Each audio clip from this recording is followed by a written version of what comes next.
الحمدللہ رب العالمین، اما بعد۔ سامعین محترم، رمضان المبارک کے روزوں کے حوالے سے اہم مسائل بیان ہو رہے تھے۔ اسی سے متعلق سائل نے سوال یہ کیا کہ روزے کی حالت میں دانتوں کے درمیان جو پھنسا ہوا ریشہ ہوتا ہے، خواہ وہ گوشت کا ہو یا روٹی کا ہو یا کوئی بھی ایسا دانتوں کے درمیان میں پھنسا ہوا ریشہ ہے جو کہ حلق میں چلا جائے،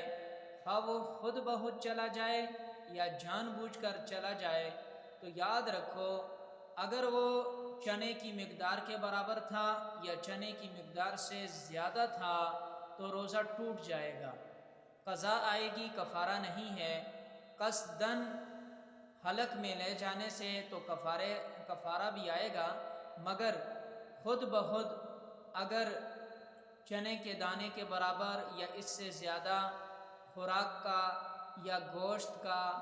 کوئی بھی کسی بھی ایسی چیز کا جو دانتوں کے درمیان سے نکلی ہو وہ چلی جائے حلق میں، تو یاد رکھو روزہ ٹوٹ جاتا ہے۔ البتہ یہ یاد رکھیں کہ اگر چنے کی دانے کی برابر نہ ہو، اس سے کم ہو، تو پھر روزہ نہیں ٹوٹتا۔